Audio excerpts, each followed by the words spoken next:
Welcome in, folks, to the best in paranormal podcasting. It is Thursday, January 1st. That means it's a very special day. It is the 20th anniversary of Darkness Radio. I'm your host, Tim Dennis. And, folks, I got to tell you, we're going to start this program off the way we began 20 years ago today. We're going to go back to the very beginning. Before we get rolling, though, here, I got a little way I want to start this, and I want to talk a little bit about beginnings. We'll talk about beginnings here, and I want to talk about loyalty and respect. And I'll tell you something. It's hard to find someone who can stick by your side throughout the years, someone who can be with you throughout the years and be by your side for that long, someone you can call on throughout those years, and someone you can depend on for all those years. My guest today is one of those people. In fact, so much so that when Andrea Perrin was ill, she reached out to this man and said, I have one wish, and that is I want the Conjuring House back into the community where it belongs. And he stepped forward. He went outside of himself, outside of any of his own interests, decided to give back to the community. Didn't have to do it. Not at all. Thought about the community first and gave himself back to the community. His time, his well-earned fortune, everything of himself back to the community. Doesn't have to. I want to tell you, and I've been pounding the pulpit on this community, on this forum, for the community and for his cause, because I believe that what Jason Hawes is doing right now for the community, for the Conjuring House, is the right thing to do. Why, you may ask? For one simple reason. Because for 20 years, Jason Hawes has been a man of outstanding character. And for 20 years, Jason Hawes has been a man who's been behind this show and has pushed this show to where it is today. And I wanted to have him on today, not only to celebrate this 20th anniversary, but to thank him personally for everything that he and Ghost Hunters and Taps have done for this show. So, ladies and gentlemen, to kind of reminisce, to say thank you, to basically talk about what's ahead for both Darkness Radio and for Jason Hawes and what the new Paraverse is on YouTube, let's welcome in Jason Hawes. Jason, how are you doing? I'm good, man. Wow. Yeah. You almost got me teary-eyed on that one. That was, a lot to stand up to. I mean, stand up as. Not at all, sir. I mean, let's face it. I mean, there's really. I mean, when you look at it, especially in this world, there's not a lot of people you can say stand by your side and stick next to you and are good friends, loyal, and will be there for you in tough times, right? Yeah, I agree with that. Yeah, and you were right there in my toughest time. Well, you and I have been friends for 20 years, and you know that I'm the same person 20 years ago that I am today. And honestly, it's always been about, just loyalty, trust, and being honest. I mean, I think that's the most important thing out there, that no matter what, when it comes our time, you want to be remembered for good things. You don't want somebody to sit there and think, wow, man, that guy screwed me over so many times, or that guy did this, or just that, that guy, he was always there when they needed him. So, and I think that's important, and that's how I want my kids to always remember me. And you will be, honestly, you will be. And honestly, Jason, when it came out that Andrea had asked you to please step forward, please help, it didn't shock me. It didn't shock me at all. In fact, I knew she went to the right person, and the only person that could help this community keep the Conjuring House in the community. And again, we don't have to belabor the point, but I knew because for 20 years, I've known that you're that person, right? Not only just the person that could get the job done, because when somebody comes to you and says, I need a job done, I know, one, it's not only going to get done right, it's going to get done on time, but it's going to get done quickly, efficiently. And if you promise something, by God, it's going to get done over hell and high water and get done so expertly that you don't have to worry about it. It's almost automatic. Yeah. When Andrea had asked me she had asked Tori to have me give her a call for it was like 3 or 4 weeks prior to her making that video. And I didn't. And, I didn't because I kind of knew that what she wanted to ask me about. And also it was going to be tough talking to Andrea. I mean, she wasn't doing well. So it comes off, I wasn't trying to be cold or distant. It's just, I don't know, but, and I didn't call her, and she made that video. I'll be honest, man, that video, it was hard. It was hard. Because. And these are huge expectations. I don't mean to interrupt. You've had huge expectations put on you. Well, yeah. I think, yeah, she was hopeful when she made the video.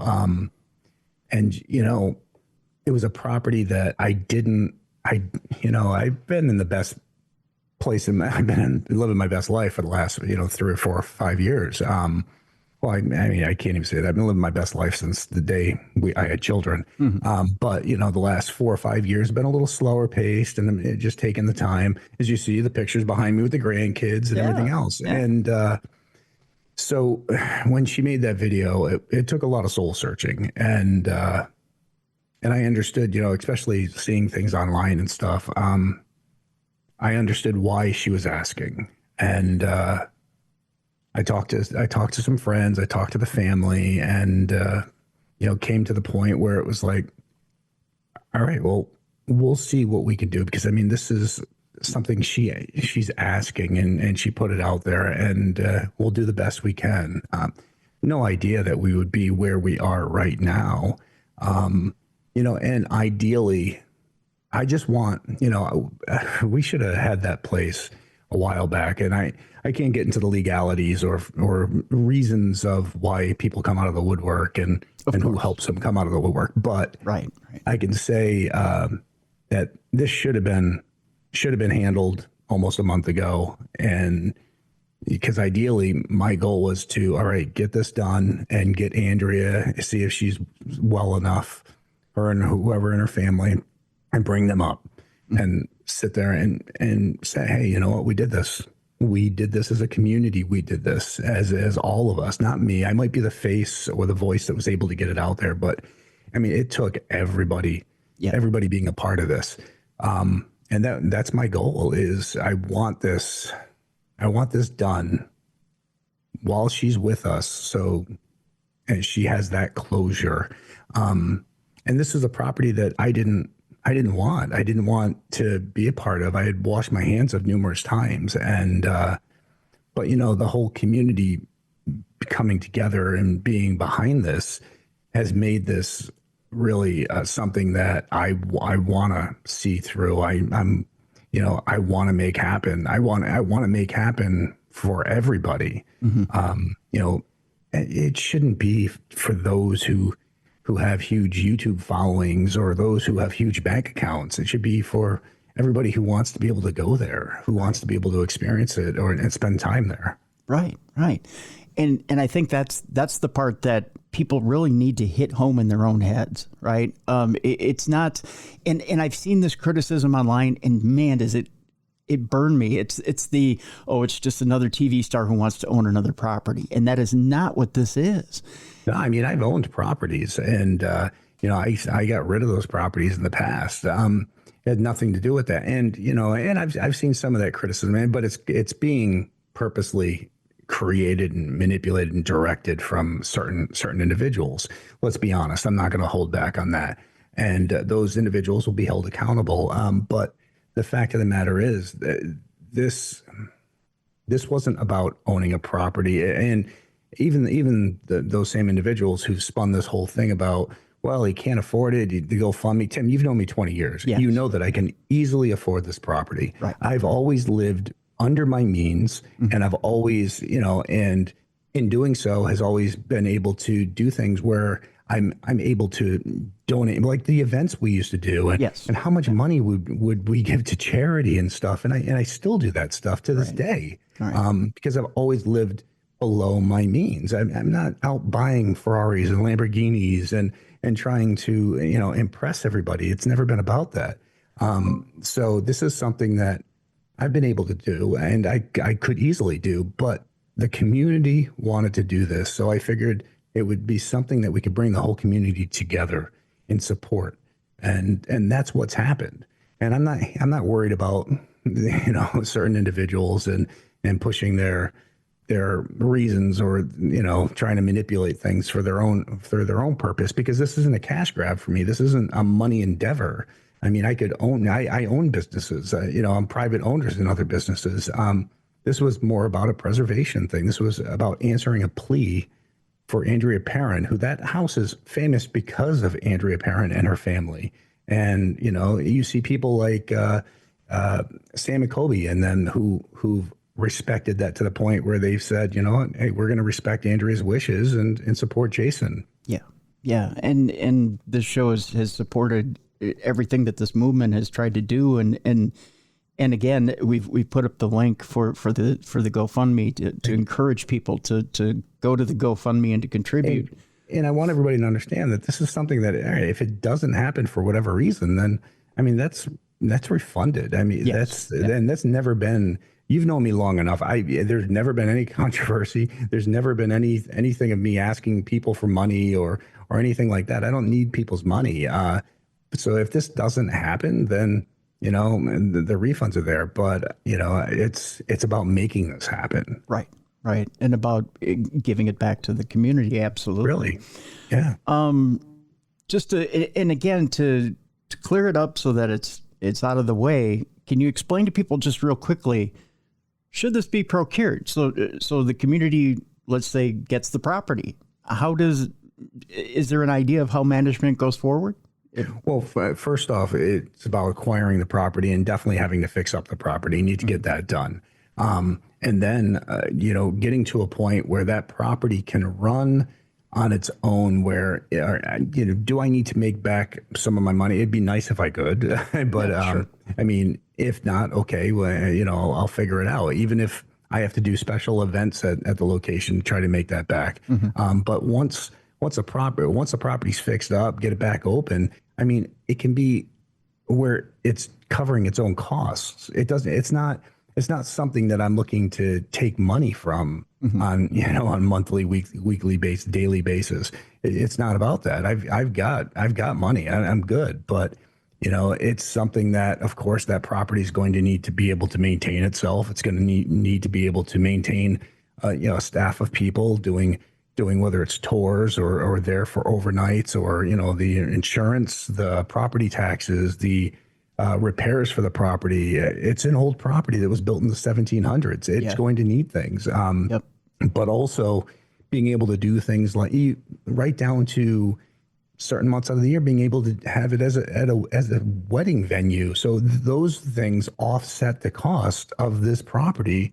Again, keeping it a hell of a lot cheaper than it was for people to go there. I mean, people used to end up having to pay $1,500, $2,000 a night to go there. And again, that it makes it accessible to those that can afford that. And the majority of people who want to see this property, paranormal investigators, mom, pa's, and all these other people, they can't afford to throw out $2,000 a night. And it's just, I don't know. It's never been about that for me. And I think you've known me for 20 years. So, and I think you've seen that it's never been about what can I get from this person, or how much can I get from that person? It's about trying to protect things I love and help those that I love. Right, right. Let me throw this question at you here, Jason, and you tell me how you would answer this, because I know how I've answered this to other people who have brought it up to me. And that is, okay, I get wanting to save this particular place, but why not try to save other places that are out there? What makes the Conjuring House so special that we need to save this and not my local establishment that's in my town?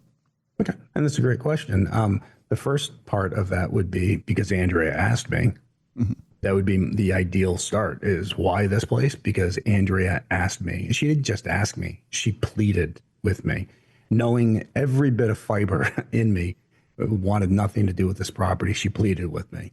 And that's the key reason there. And from there, why not others? Why not others? Once we save this property, what's stopping us from moving forward and trying to save others? So I think the Conjuring House could be a start to making things different, to changing things, because this shouldn't be a thing where just, or I hate to say it because I don't want to point fingers, but this shouldn't be it shouldn't be a field where only well-off individuals buy up all these properties and, just make it so it's financially inaccessible to the majority of the people. Agreed. Completely agreed. I want to talk about happier times. Let's transition off this topic. I want to tell people why I got behind this and know the character, your character, and know that it's such a good character. I want to go back 20 years. I want to go back to the formation of this very show. 20 years ago, you didn't have to mess with us. You didn't have to give us your endorsement. 20 years ago, Ghost Hunters was already a successful show. It was already top of the game. It was a household name at that point. And you didn't have to co-sign on Darkness Radio. You didn't have to appear on the show. You didn't have to put your stamp of approval on it. You didn't have to help launch us. You didn't have to do anything with us. But you had met the former host of this show at UNIVCon. You'd hit it off with him, and he had asked you, along with John Zaffis, Rosemary Ellen Guiley, and a few other huge dignitaries in the field, if you would make appearances on the show. And you were gracious enough to say yes and be the very first guest on this show. And you have no idea how much weight that carried at that time. And not only that, Jason, but if I can just expound here for a little bit and continue to sing your praises, because I'm going to, whether you want me to or not. But it went beyond that. It went to not just that one appearance, but then you continued to bring more TAPS members from the show, and they continue to be on the show and make appearances here on the show. Then it went from that to when Dave and I sat around and we were thinking about, we need to figure out a way to outside the box to fund the show other than advertising. And I had told him, as we were on the phone, and this is honest to God, this is how the events thing came up. I was watching. Do you remember on Bravo there was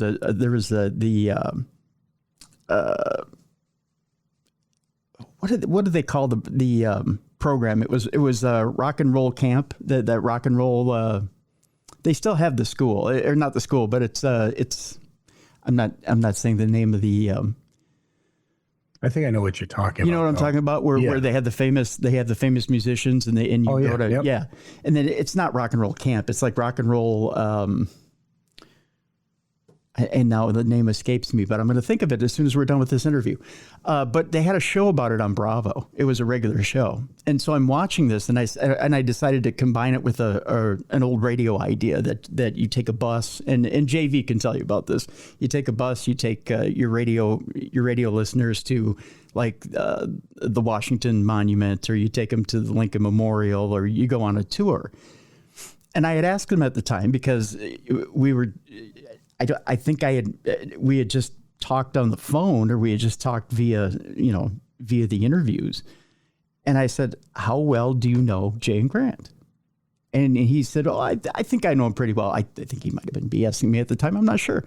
But I said, do you think they would be willing to get into business and do a thing where we could go around the nation and ghost hunt, and they could show people how to properly ghost hunt. Mm-hmm.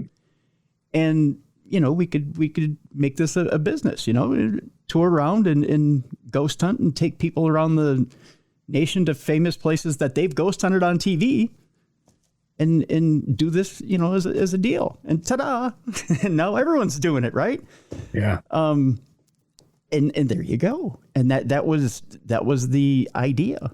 And we had so much fun on those events, and we were able to raise. Also, we were able to raise so much money for everything from battered women's shelters on down, and I had so much fun with those because people sit there and think, oh, you're only at the event to make money. No, people don't realize that at those events, most of the time during those charity auctions, I was paying more than I was being paid to be at the event. Yeah. So buying things because we knew what the money was going for, right? And that's what it was all about. Gil Gerard just passed away recently. Yeah, and it's horrible. His co-star, if you remember right, was at one of our events. Yeah, I remember because she was actually she was raising money for battered women's shelters. That's right. And and that was just one of the many auctions that we would do, that we'd raise money for, and we would do extra extended ghost hunts with individuals and stuff. And all that money, all those proceeds were going towards, whatever the charity was. You right down to, I purposely would make sure I did Who Wants to Be a Millionaire every year so I could raise money for Cure Kids Cancer and Hasbro Children's Hospital. Yeah. Because that's what it's always been about. I made money before the show. I'm a plumber in New England. And of course the show was a success, and I made money off of the show. When they're making millions off of you, you come back and you're like, well, if you're making millions off of me, we got to talk. So of course, but it was never about taking the money out of the fans' pockets. It was always about if they're making money off of me, then I'm going to make money off of them television wise. The rest is what good can we do with it? Yeah. And you know what I think we appreciated as well was on those events, it had already been a long day. Right. We'd been up since the sun got up, even though we'd gone to bed very late. But yet you had stayed up extra long and stayed up even longer because a lot of those ghost hunts went till 3, 4, 5 in the morning. Yeah. I remember seeing the sunrise many times. Right. And working on very little sleep. But yet for sometimes what was a very exorbitant price for that somebody had paid because they wanted to have a private hunt with you. You more than graciously did it because you were doing it for a very worthy cause, which was again very gracious, and we were very grateful for it. So we even had the guy who wrote the movie Snakes on a Plane. Yeah, who paid quite a bit to sit with me through dinner. Again, all that money was going towards charity, and it was such a phenomenal time. We had such a blast just because we're all doing what we love to do, and we're also helping out as many as we could along the way. Yeah, and those years again, I think some of the best years of my I agree. Radio don't get me wrong. I feel like I got old really fast because of that. But no, we had a blast. And it was such a good time. Yeah. It was, and we had such great people. I remember one year us just fans of the show, and you're thinking fans of the show, but at one point Cynthia Rothrock shows up. The world martial art champion who's in all these movies because she's a diehard fan. She wants to come and hang out, and she's there. Christopher Atkins from the Blue Lagoon. Yep. And the list goes on, and all these people are there hanging out with us. So, it was such a good time. It was a really good time. I tell you, it's again one of those things where if you could take and you could put it in a little time capsule and just put it away and pull it out every once in a while and just sit and watch it. It'd be one Absolutely, one of those things that would be great to have. Yeah. I tell you, and again, it's one of my selfish memories. It was one of the Stanley trips. It just so happened to be the one, and I know you can comment on it if you want. He's now one of the WWE champions. I know you did a ghost hunt with him and had him on television. CM Punk is now, I don't know if you want to comment on how stuff went with him. I mean, he was a good guy. Of course it was different times. And, at that point we're filming, we're doing a live investigation and I've talked to him a few times since as well. So, but he was on a cell phone. We're trying to do things. He wasn't listening. And at one point the camera cut off of us because him and me got into it a bit. And quickly he realized that I wasn't screwing around. I was serious. And I think after that he had a whole new respect for me and what we did and just the person I am. It's like you're ready to go head to head against somebody who's known for fighting. Okay, well, I might not be known for it, but I'm not too bad at it either. So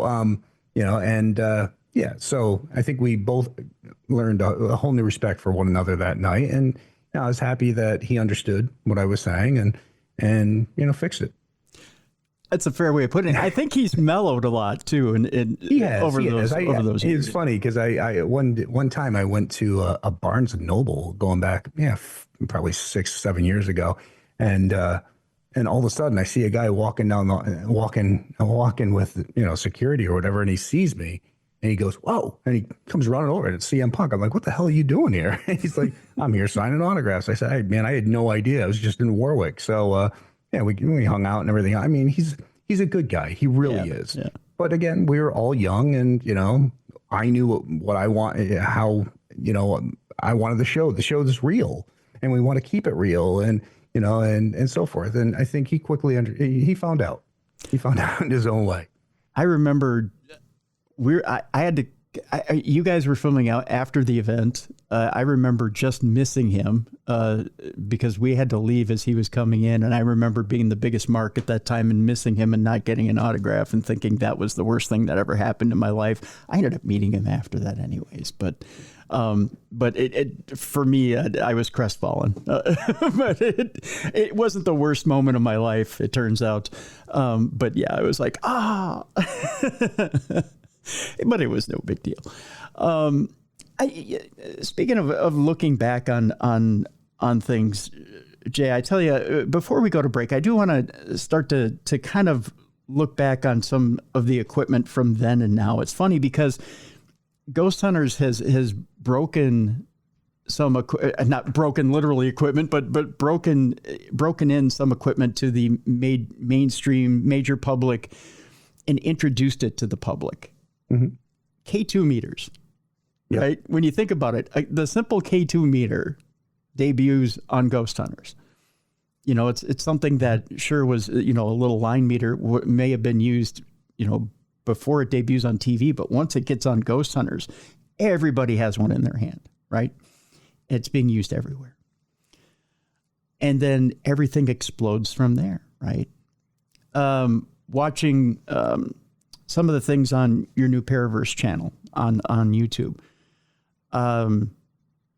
You happen to say that you're not a big fan of the voice box, which is interesting. Yep. We'll talk about that in the second half because I do want to get into that. Sounds good. But I'm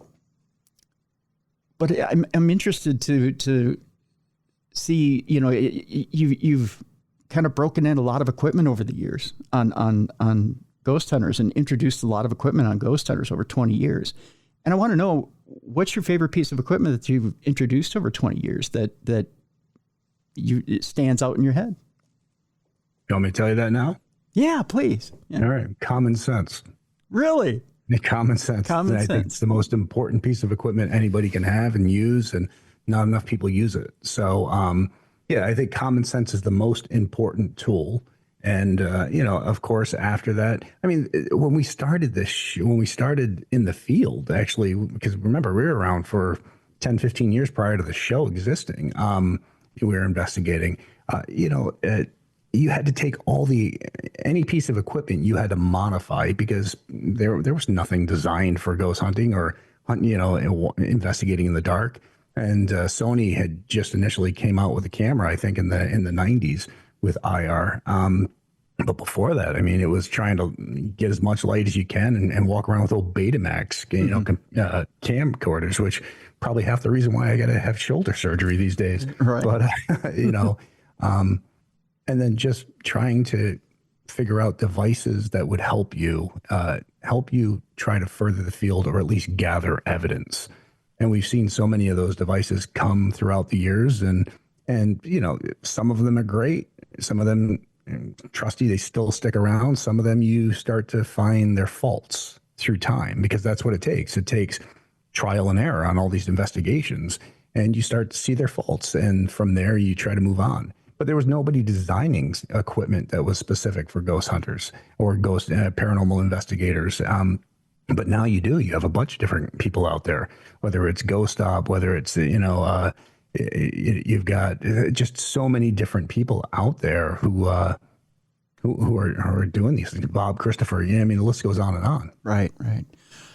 Okay.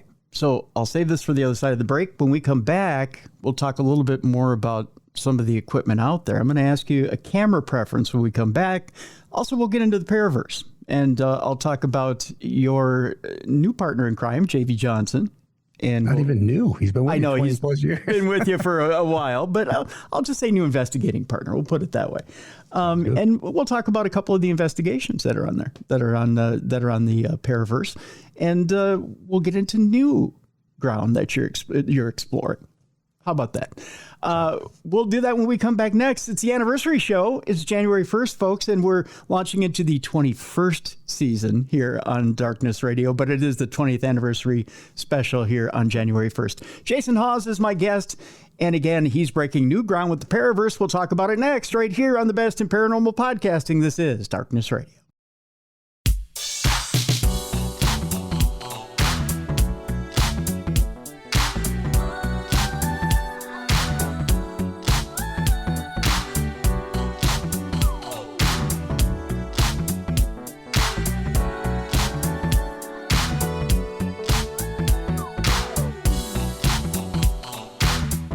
Welcome back to the Best in Paranormal Podcasting. This is Darkness Radio. I'm your host, Tim Dennis. My guest is Jason Hawes, and we're talking simply 20 years. 20 years of not only Jason's history, Darkness Radio's history, ghost hunters, but now the new Paraverse, which is new ground that Jason's breaking on YouTube. And we have a link in the description of this program, so you can go ahead and subscribe. Get involved in the Paraverse, which is not only important, but boy, I tell you, I've taken a little trip into the Paraverse. I'm loving what I'm seeing, loving the videos that are there, the investigations, and we're going to talk a little bit about it here in the second half of the program. So, Jason, thank you so much for being with us. And again, my friend, I want to thank you so much for these 20 years that you've been not only pouring into Darkness Radio, but also supporting us as well. It's greatly appreciated.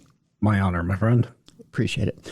All right. So I told you I had a question about cameras before we left into the break. This is going to seem kind of weird because they're different types of cameras, but your preference here, because I've noticed from watching the Paraverse that you're using more IR now, but the FLIR used to be the thing back in Ghost Hunters, Ghost Nation. FLIR or IR, if you had your preference, which one are you using more of? Well, FLIR I use for thermal, so that's thermal imaging. But when it comes to IR, I used to use a lot of the Sonys, the night shots. But I'll be honest, I found over time that the green IR, it's kind of, first off, it can bother people's eyes, and secondly, it doesn't really show as much. So I've swapped out to using Canon, the Canon X60. Because it's got a white IR, which is easier on the eyes. Seems to pick up more. It doesn't have that green haze to it. And it's just easier on the eyes. Okay. I want to switch now to investigative techniques with the new Paraverse, because I've noticed with the Paraverse, things seem a little more stripped down. Is that on purpose? Yeah, so we have my main channel, which is Jason Hawes. So it's at Jason Hawes on YouTube. And the Paraverse is more of those investigations, not so long, more stripped down for its where the investigation might on Jason Hawes might be an hour long, sometimes even over. You get all the stuff in between. The Paraverse is more stripped down to 20, 30 minutes of that, the highlight reel, because there's different people with different preferences. Some people enjoy every bit of the investigation. Some people enjoy just, the cliff notes of it. And so we wanted to create that. But also the Paraverse is going to be so much more. So my channel is going to be my investigations and all that. But the Paraverse, we're going to be putting new shows on. So like right now I'm working on a new show, Haunted America, which we're heading out to haunted locations and telling the stories behind some of the most terrifying hauntings.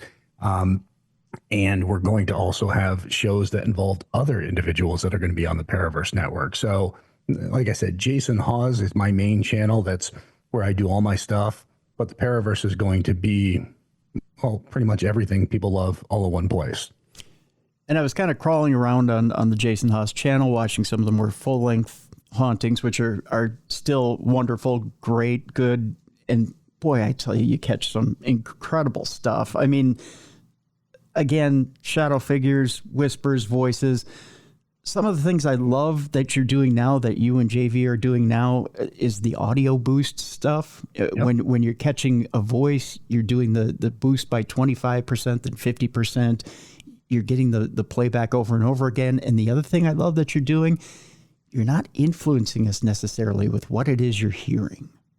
No, right? And we don't want to. And the thing is, so the argument I always had with the networks, because I controlled where we investigated, who was on the team, all that stuff, but they always controlled what aired on their network. So one of the biggest fights I always used to have with them is music.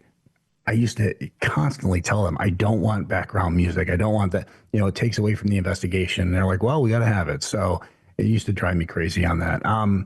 We don't do that on Jason Hawes and on our videos now and stuff. So there's so many different things that come into play. Also, where on Ghost Hunters, when we did the show Ghost Hunters, we could be at a place 3, 4, 5 nights or 2 weeks, like we initially were at the Stanley Hotel. But they made it look like it was one night because they felt like losing 2 or 3 minutes to explain to the fans that it was a different night would be costly, because you're on a 42-minute show. You got 18 minutes of commercials and so forth. So at least on Jason Hawes and the main investigations, we can show we've been there 3, 4, 5 nights in a row. We don't have a crew. It's just us. So we don't have to worry about that contamination. The list goes on and on. We can cut and edit it the way we want to, how we want to. Nobody's telling us any different or asking us to do it any different. The other thing I've noticed too, and the thing I kind of like about the investigations you're doing with JV is that you're kind of doing the walk and talk history, right? And is it I'm going to screw up the name of this so bad, Jay, I apologize.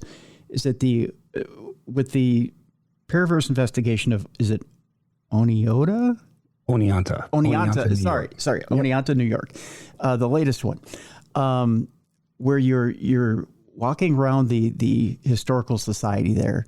It's kind of a walk and talk, and yet as you're going around, as you're prepping everybody for the investigation, you're getting the historical significance of not only the town, of everything that's going on, but you're going through the artifacts and you're going through everything. You're getting the history of the building you're about to do.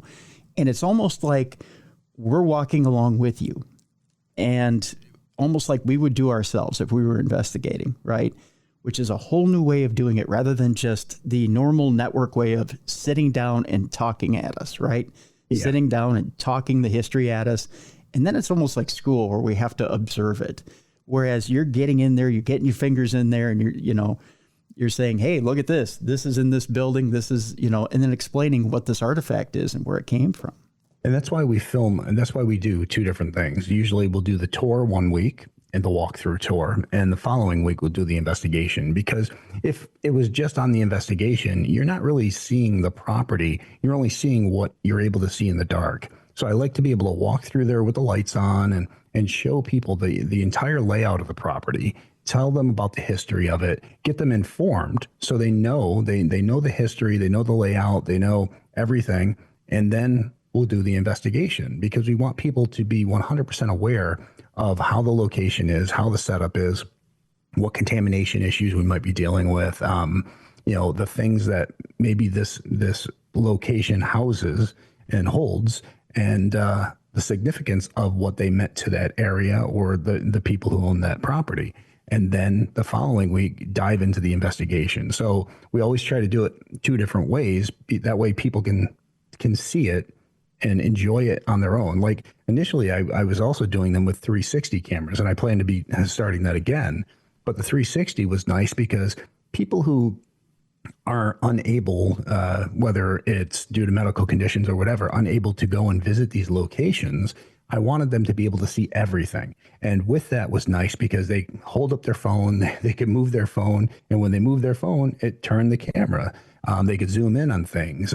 People were watching it with headsets, and we're going to be getting back into that now. But it's all about letting them fully experience the location and then get involved in the investigation. That's an excellent idea. The more you can immerse yourself, I think the better. I know as I'm watching it, the more you can appreciate the investigation. Right. I mean, I'm watching it at home. Of course, I'm watching on a YouTube app and on a 65-inch screen TV. It's almost like I'm standing next to you guys, right? Yeah. Especially if you do it on the 360 too. You put on a headset. Right. I mean, it can be, it takes a little bit to get used to, but I mean, the minute people do it, they're mind blown. So it's just wild because they can walk into rooms themselves and look around. So that's an awesome idea. I mean, it really is. Yeah. It's awesome. Yeah, it's wild. Now I just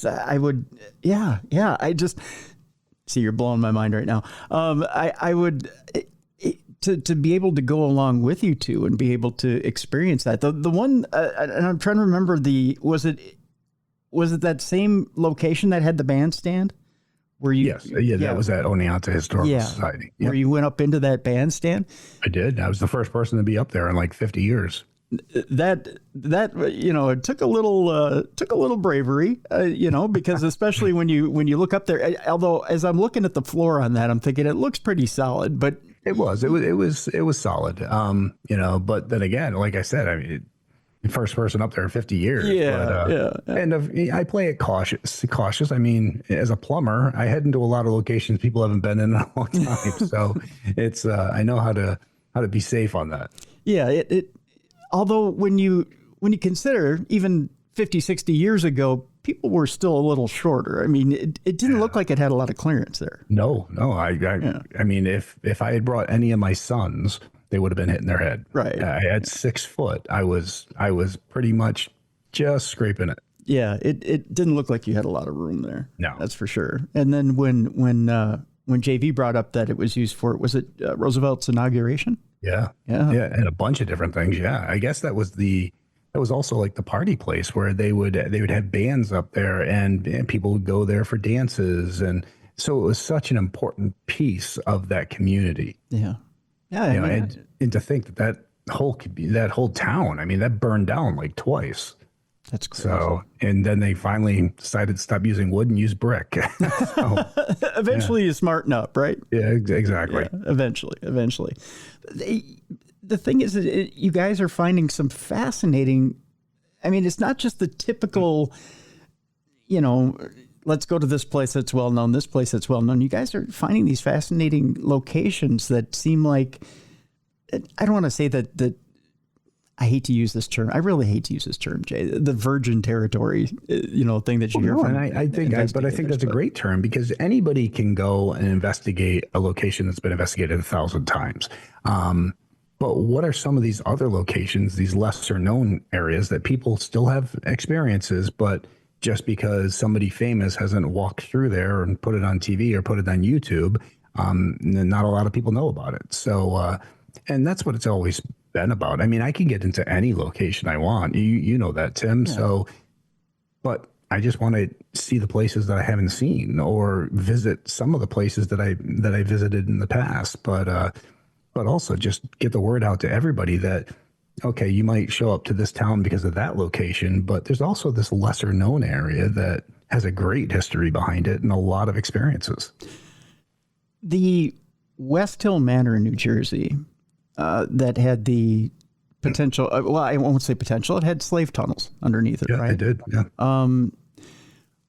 When you investigate a place like that, I realize that there's a certain amount of sensitivity that has to go into things like that. Of course. But I mean, when you're down in a place like that, and you're hearing, you guys are hearing crazy voices all over the place, footsteps. You're hearing screams. You're hearing these different things. Do you get to a point where even as many investigations as you've done, as many places as you've been, is there ever a point where you get a little bit of sensory overload as you're getting hit with all these different things? Well, yeah, I mean, that does happen. But that place, not only did it have the tunnels, I mean, because some say that it was part of the Underground Railroad, which is great. I mean, that it was such an important piece of history, but it was also the first place that actually breast cancer surgery survivor had surgery there. They removed something with no anesthesia or anything, and they removed something about the size of an ostrich egg, I believe they said. I mean, so you want to talk about places that have a significant history right there. I mean, imagine that. And that surgery happened in her bedroom there, which she pretty much got prepped in one room, walked into her bedroom, laid in her bed, and they did that surgery on her there. So you can imagine the fear, the pain, all those things, that energy that is going to be trapped within the walls of that property. I mean, it's definitely a tough place, but I mean, it's such a beautiful place, and again, has such a wild history. Even has ties back to one of the ladies who owned it prior, who, when Lincoln was shot, he had a note from her in his pocket from the lady who owned the property as well. So, I mean, it had so many ties to history. In a place like that, where I can imagine there's plenty of residual energy there, how much do you figure is active? How much is residual, and how do you separate the two? Well, honestly, when it comes down to residual or intelligent, I mean, it's tough. If something communicates back to questions you're asking or things you're doing at that time, then it has some sort of an intelligence. If it's just a random scream that comes out of nowhere, a random voice that doesn't have any connection to anything, then a lot of times it's going to fall under residual, especially if it's the same type of activity that's always occurring in the same place. Have you ever gotten an EVP that feels to you like maybe it could be residual, but then again, it especially with something like I hate to keep bringing this up, Jay, honestly, but when you're dealing with something like slave tunnels and you get an EVP that could seem like a question of where do I go, because I think, wasn't that one of the responses, something like where do I go, or well, I think it was something, kind of like that. And we need to also remember that I know you say you hate to bring it up, but it was a dark dark time of history. Yeah. And I think it needs to be talked about because, the only way to never repeat history or to know how bad it was to bring it up. Yeah. And, and just the fear that some of those individuals had to go through trying to be free, something that all of us have, freedom. That energy right there is super powerful. I can't imagine that getting trapped in a location. And you would hope that something like that was residual, because you wouldn't want somebody still feeling that way after all this time. So And that would fall more under a residual type thing, I would think. you would hope, because how do you know that that's not a spirit asking, where do I go, as in I'm trapped here and where do I go? Or right? I don't know where to go. Especially this long after. Yeah. Right. But then again, I mean, we got to sit back and question. Time to us might be very different than time to them. Right. In the spirit realm or world, it could be a minute to them, and it could be 100 years for us. So Yeah, it's a tough one. it is. And those are the kind of, that's the kind of evidence that worries me, I guess, in that moment. And I Also, guess you're more you have your discerning. thing where you have your time overlapping type haunts, which is like they're still living a day in their life right at that time, and we're living a day in our life, and for whatever reason, that's when we're able to hear each other. Which is, again, it's heartbreaking, it's terrifying, knowing that at that moment, even though we're sitting here in 2025, they're sitting back then trying to find out where to go, where to get away, how to get away. See, I never took that into consideration either, that maybe you two are sharing a moment in time. And Yeah. I never thought of that either. Yeah. Because I mean, yeah, time overlaps here and there. And I mean, that breaks down the whole theory of string theory and dark matter and everything else and quantum physics. But yeah, I mean, the past is the past, but the past also could be the present at a certain moment. So I guess it's important to take a breath when you hear something like that.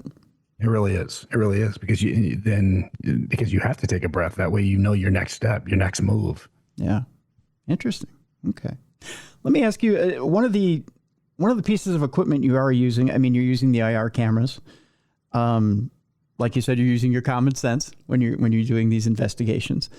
I'm noticing you're using your eyes and ears a lot. You're getting the evidence around you. You're getting hit with the evidence first, and then you're using discernment a lot. You're trying to hear what it is that's out there. You're seeing with your eyes, you're hearing with your ears, and then you're trying to figure out what's going on around you.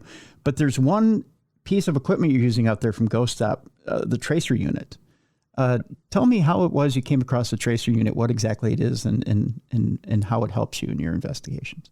Well, so the tracer unit is wild. So first off, it picks up temperature fluctuation, it picks up movement and vibration, and any movement that crosses, it'll light up on the actual the LED strip. And how I came across that item was Sean from Ghost Stop, good friend. Him and I have talked over the years about different pieces of equipment, and he always takes the idea and runs with it and sees what he can do. And he had contacted me. He's like, "Hey, I've been working on this thing. I really want you to try. It's something that you and I talked about a long time ago." And said, "Cool." So about 3-4 days later, it shows up at my house, and I'm like, "What does it do?" He's like, "Just test it out and let me know." And I love it. Now I've also got one where it branches off. It's like an octopus. It's got like 8 legs that go in all different directions. And I mean, it's really neat. It's a great concept. And he's even now set it up where these devices also pick up EMF. So, and they'll light up different colors if it picks up a temperature change. So the list just goes on and on. Wow, so it's gaining sentience, so to speak. Well, yeah, I mean, which is scary if you think about it this day and age. It is, yeah, a little scary, that's for sure.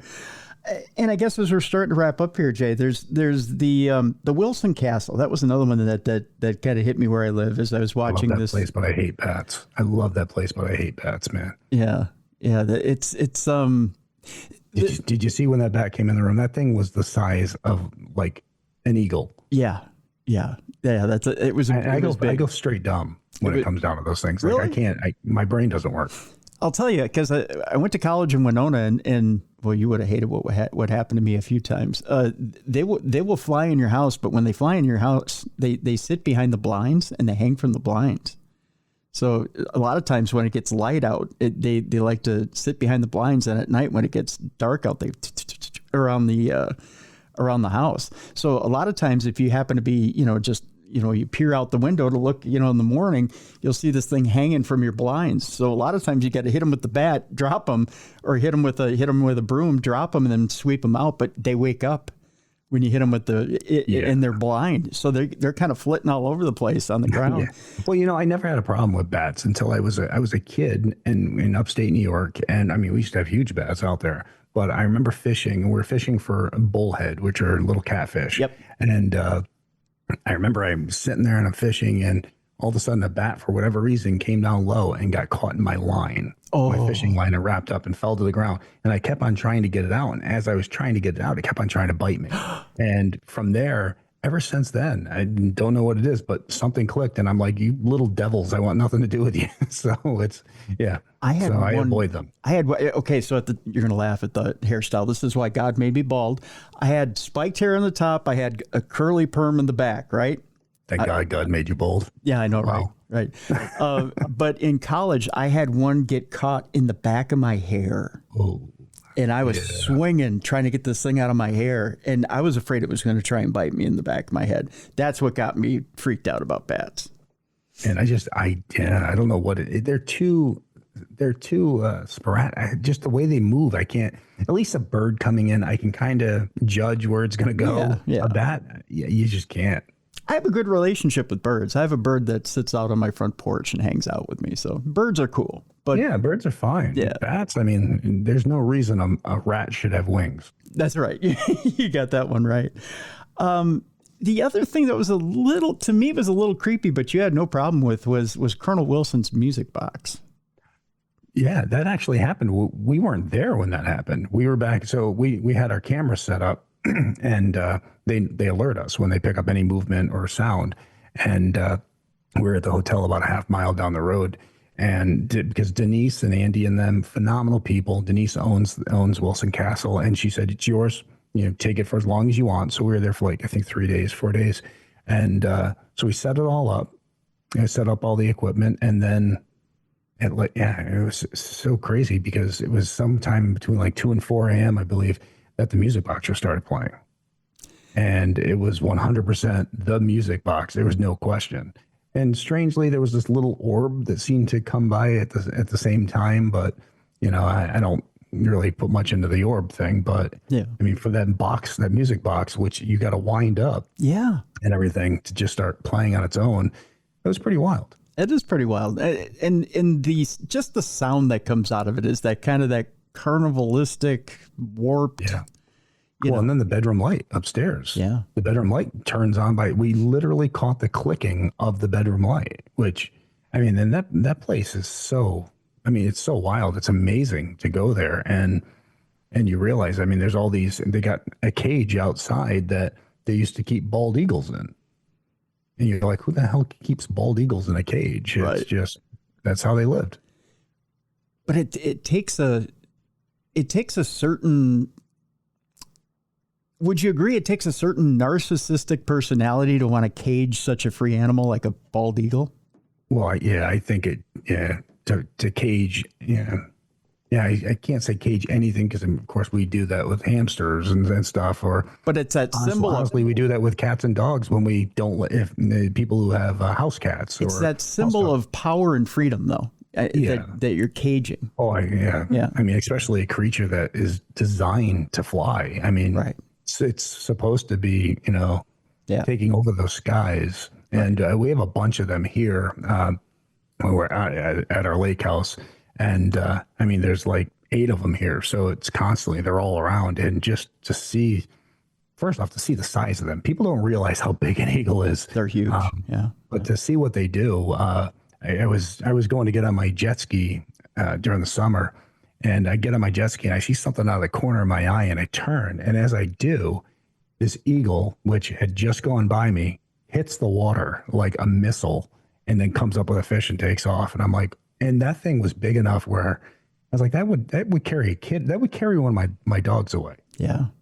I mean, it was amazing. They're beautiful, majestic creatures. They're huge. To sit and watch a flock of them fly around, especially again, going to college in Winona, you would see them fly around the hills and you could sit and watch them for hours. Yeah. You see we've got this mom one out here, just had some babies. And just a couple weeks ago, she was out and flying with them, teaching them or whatever. I mean, it's pretty wild. Yeah. They're great creatures, but it's just to think that someone would want to cage them just as this ultimate power grab, right? To me, at least it is. I agree. Yeah, that's for sure. Well, Jason, as we wrap things up here, Do you have notes as to where people can come find the Paraverse, your channel? We're going to have it in the link in the description of this program, of course, where people can come find you. But any notes about the Paraverse that you want to put out there for people? Well, no, I mean, again, they can check out on YouTube. It's Jason Hawes, and then they can check out Paraverse Network on YouTube. And there's a lot more to come with the Paraverse Network. That's going to be a channel that is going to be growing, and it's going to be growing quick, especially in 2026. But I mean, there's so much. And then again, the support that everybody's shown towards this GoFundMe and the Conjuring House. I mean, it means the world, and I think we're gonna get there. So I'm very optimistic on the way everything's going. So I believe you will too. And again, I think, there's some things. In closing, I'll say this: there are some things there are some things that people push for, and there's some things that are meant to be. This relationship right here, meant to be. I believe the Conjuring House is meant to be. Some things just fall in line and you just have that good feeling about it, right? Those things that just feel right. And these things feel right. The Paraverse feels right. The Conjuring House feels right. This has always felt right. So again, my friend, I thank you so much for everything you've done for this program and for being such a great friend to me, to this program. And I can't thank you enough. Well, I thank you for being you, man, because I mean, we wouldn't have this friendship if it wasn't that way. So I appreciate it. I appreciate you so much. Thank you, Jason, for being with us today. Thank you. Folks, that'll do it for this week. Thank you so much for such a great anniversary week. I want to remind you, of course, the Darkness Radio Apple app is up and updated and going. If you haven't updated it, go to your Apple store right now and update it. Second, we're available as well on video. The YouTube page is the original Darkness Radio. Make sure that if you're not listening, you would be listening to us on audio. Make sure that you like and subscribe on video. Make sure you rate and review us as well on audio. We'd like a 5-star review there as well. And again, we're on the weekend. We're coming up to the weekend. Listen, folks, it's been snowing like you wouldn't believe here in Minnesota. I don't know about around the country. I know we've had a lot of snowstorms around the country this weekend. I want to remind you to be a light in someone's darkness this weekend. Do us a favor. If you want to celebrate our anniversary properly, go to someone in your community who is either elderly or disabled and offer to shovel a sidewalk, snow blow them out this weekend.